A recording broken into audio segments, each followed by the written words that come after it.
fabulous. Once again, I didn't want to make this bloody video, but I feel like I have to because I'm a talker and I need to talk and talk and talk and talk and talk about things and get everything out until I'm satisfied that I've come to terms with whatever situation it is. I am I'm going into 2 weeks since my D&C, and if you've just clicked on this video randomly and have no idea what I'm talking about or who I am, I'm Bree. I am 34. I have 4 children. Me and my partner have 4 children. We recently just found out that we were having our 5th child. However, we unfortunately lost that baby at 13 weeks. It was called a miscarriage. We had a heartbeat at 12 weeks, and then 6 days later it had stopped. So we're just in the shit of dealing with that. And I don't think you're allowed to swear on YouTube, but it's shit. Like, the whole situation is just a lot of shit to deal with, and it's just a shit situation. Like, I can't even think of another way to put it. It's just shit. I mean, I have never dealt with anything like this before, neither has Heath, and thank God I've got him and the kids, because he's like so strong and he's my rock. And it's really hard because you've got other kids and you have to keep doing the school and the kinder runs, and you have to keep living life normally because your children, you don't want your children to feel as much as what you're feeling. I mean, the bigger girls know like what's happened, and obviously Violet doesn't know, but we've told Mill, but she doesn't really understand. So, I don't want to wallow too much and miss out on all this time with my beautiful children that I have, but it's just so hard. Like, it's so freaking hard. And I was always a little bit, what's the word? I was always a little bit blasé about miscarriages. I thought that, yeah, they're bad, it'd be horrible, but I mean, it can't be that much grief for something that's, this big, and I hate to admit it, but that's how I thought. And I always thought of, well, if you've got other kids, like, you've got other kids, so you'll be grateful and you'll be fine, like, opposed to someone who's got no kids and loses a child, like, which is devastating. And I thought, well, having other kids will make it so much easier to get through this whole process, and it really doesn't. Like, because you can't replace one child with another, and even though the baby was that big and 13 weeks, I wish it made it better, but there's still that empty spot in the family that will ease with time. And obviously we're not going to name the baby, we don't know the gender, we're not going to celebrate put the baby's name down on things. It's just, there's always going to be that empty space, and we're never going to get to meet that child. And I think that that's one of the hardest things. You don't get, like, that's a child we're never going to know. And we look at, me and Heath are the same, we look at our other kids and we're like, would that baby have been like Al, or like Veezy, or crazy insane like Millie, or such a sweet little thing like Violet? So it's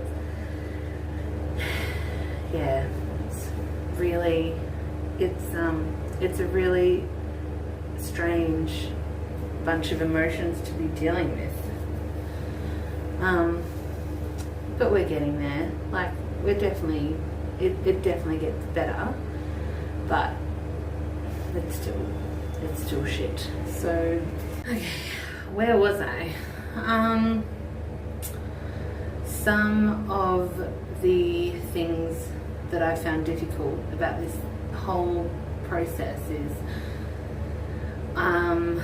the whole process. it's just really hard. I don't want to, make it into something that's too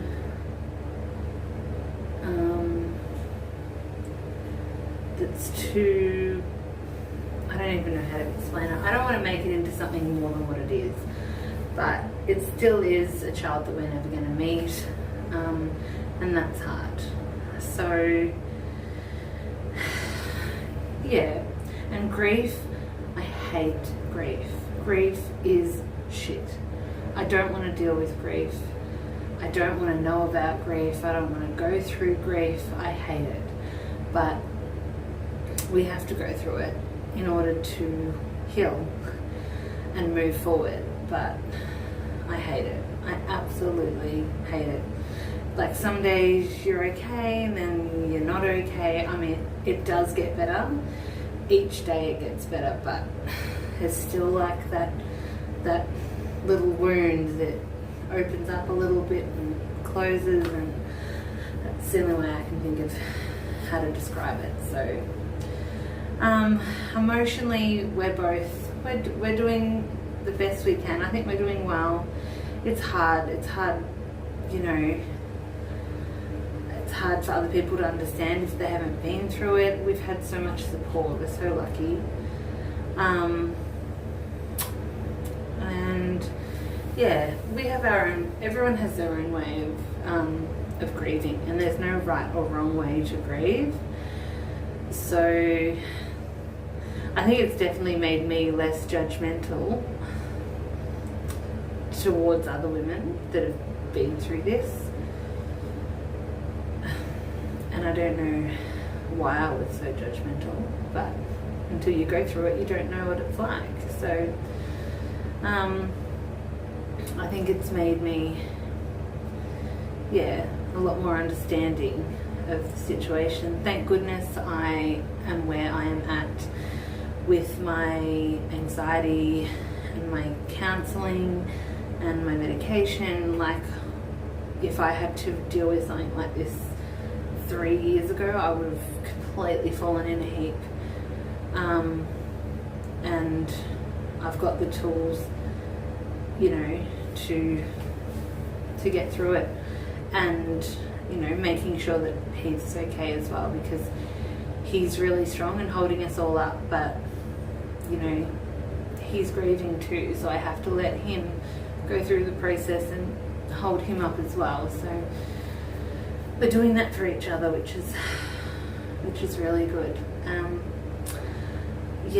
So emotionally, that's where we're at.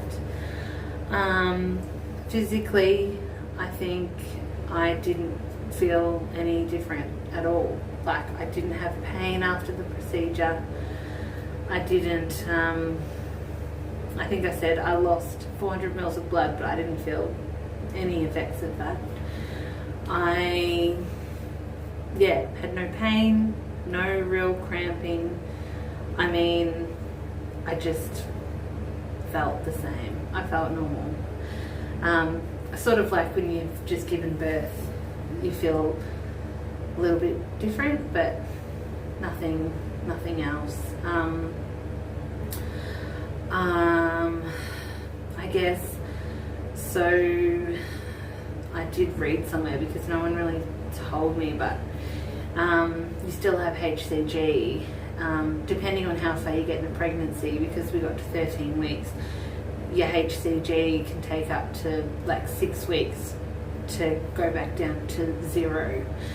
And I think that it says take a pregnancy test in 4 weeks, and if it's still positive, you have to go in for an ultrasound, because there could be retained tissue and, you know, just even like a little fragment of remaining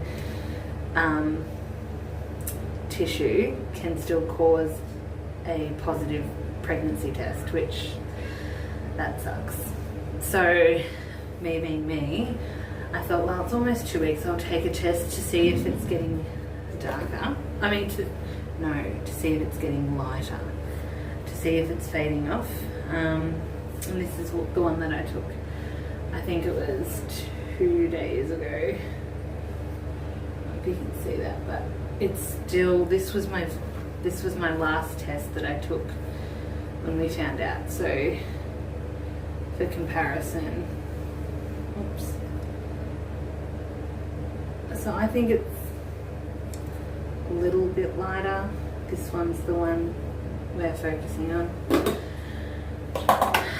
So I'm going to take another one in probably like a week and a half.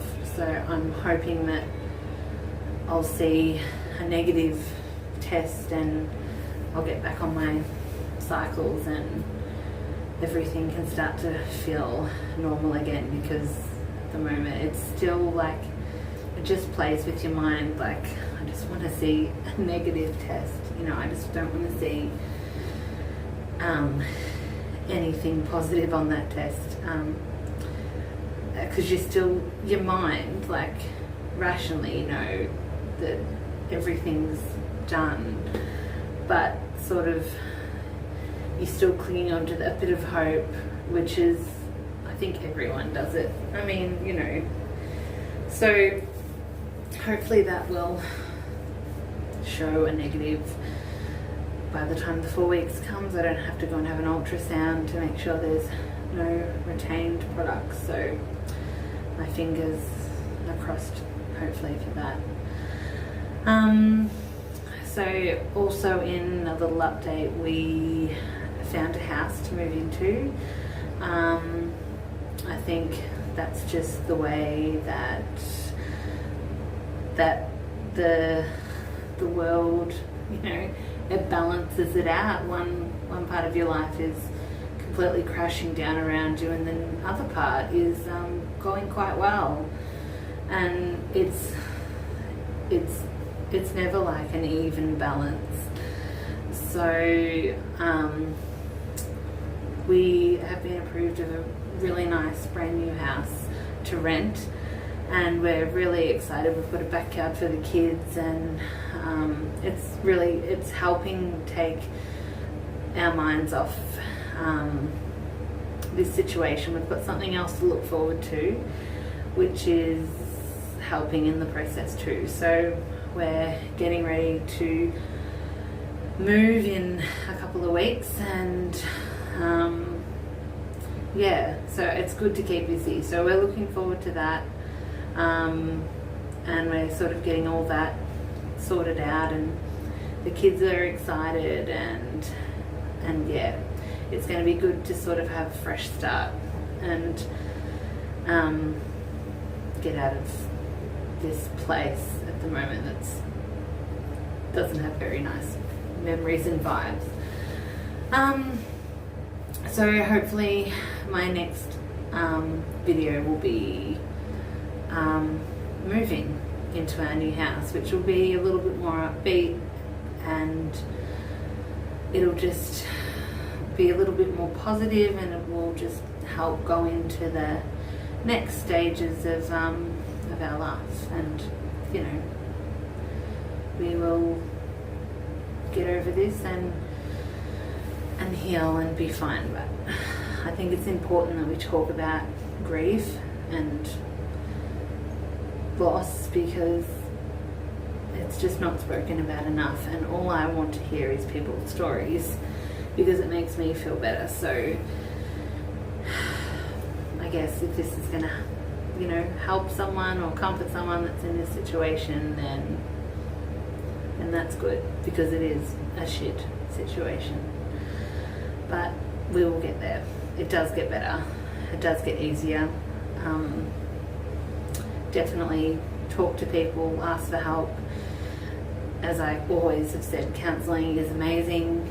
if you think you need, to talk to your GP about further measures to help your mental health, then I definitely